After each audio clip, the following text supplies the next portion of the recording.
Hey everyone, today in this video, I'm going to show you how to replace the vacuum bag for the Mova P50 Pro Ultra. If you're interested in the P50 or you want to find out more about it, the link to it will be in the video description. So first things first, identify where the vacuum bag is. It's going to be under this silver removable cover. You have a grip handle underneath, so just gently pull it out towards you. So right from here, pull it out. That's going to reveal our current vacuum bag. Your vacuum bag should be nice and full, so grab it, remove it. We have this handle here too. That lid will keep everything from spilling out. You can go ahead and dispose of your old vacuum bag, take your new vacuum bag. I like to write my date on it, the date that we installed it.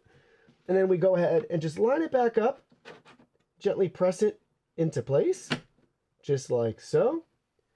Grab the cover, gently press that back on, and you're all set and ready to go.